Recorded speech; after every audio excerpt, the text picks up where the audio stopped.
Senhor esteja convosco, Ele está no meio de nós.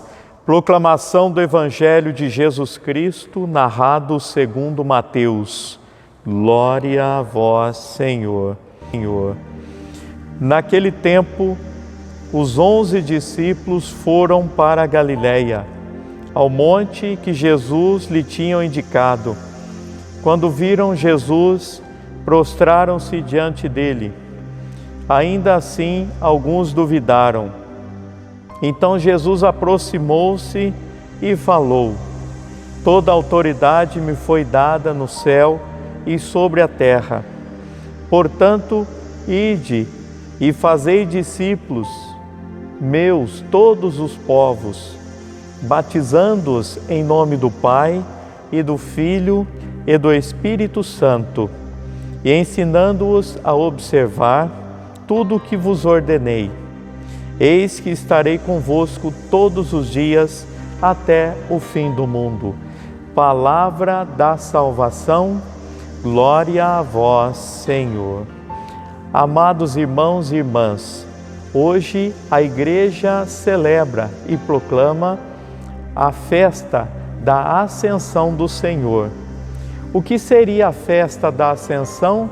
Seria a elevação de nosso Senhor Jesus Cristo ao céu.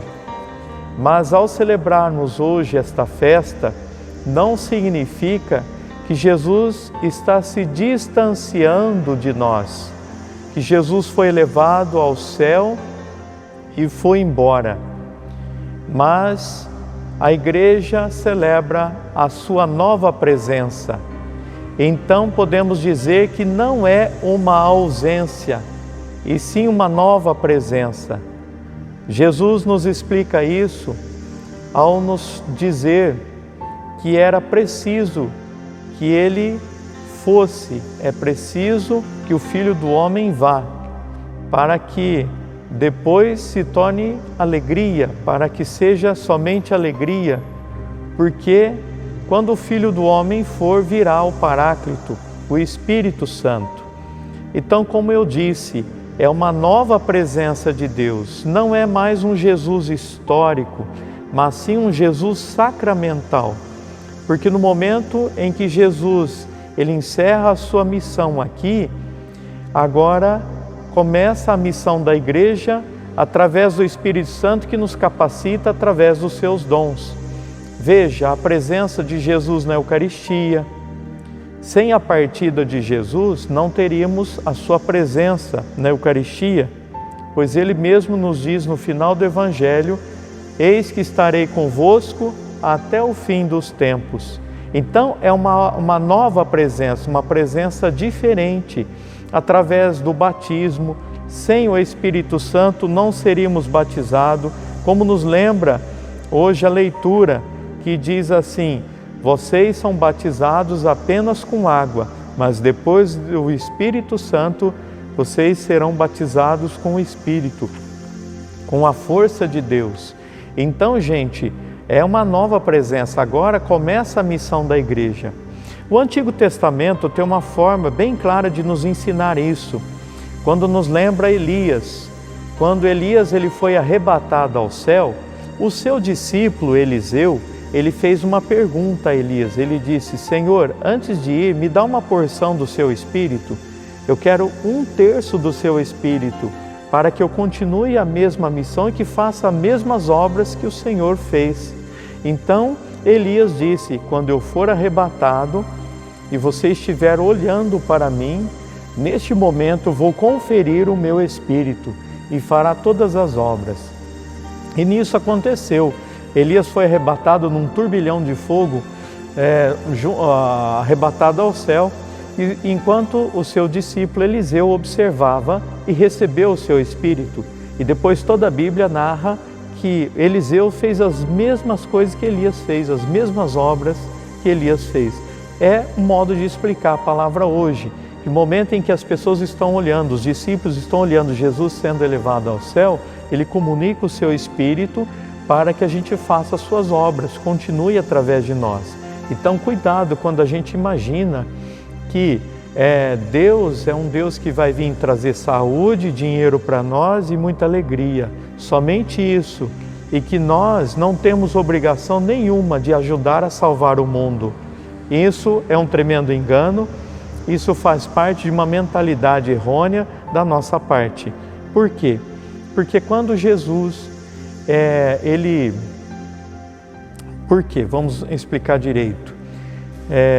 No momento em que nos é conferida essa missão aqui na Terra, a igreja, que sou eu e é você, que são os batizados, que recebemos os sacramentos, podemos pensar na realidade que existia apenas duas categorias de realidade. O tempo dos homens, que é esse tempo histórico, cronológico, e a eternidade de Deus. São duas realidades separadas e diferentes. No momento em que Jesus ele rompe o véu da história, ele atravessa o nosso tempo e entra na nossa história, algo aconteceu diferente. Por quê? Porque o nosso tempo histórico existia começo, meio e fim, ou seja, presente, passado e futuro. E acabou, nada mais do que isso. No momento em que Jesus entra na história, ele eterniza a história e a história não termina. Então Jesus começa a falar muito da palavra hoje. Por quê? Porque parem para pensar, o que é o passado? O passado é algo que não existe mais, ele já morreu. Então foi história que a gente viveu e agora não existe mais. O que é o futuro? O futuro ninguém sabe, eu não sei se vou estar vivo amanhã. O futuro é uma incerteza, o futuro apenas é o não existir. O que existe realmente real e concreto é o hoje. E que os homens cronometraram como 24 horas, nada mais do que isso. E a gente não sabe se dentro desse tempo, 24 horas, nós estaremos vivos.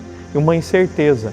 E de repente Jesus entra na história, atravessa o tempo dos homens, invade e faz esse tempo caduco, esse tempo que faz nos envelhecer e morrer, se tornar eterno. Então podemos dizer que o nosso hoje se tornou o hoje de Jesus.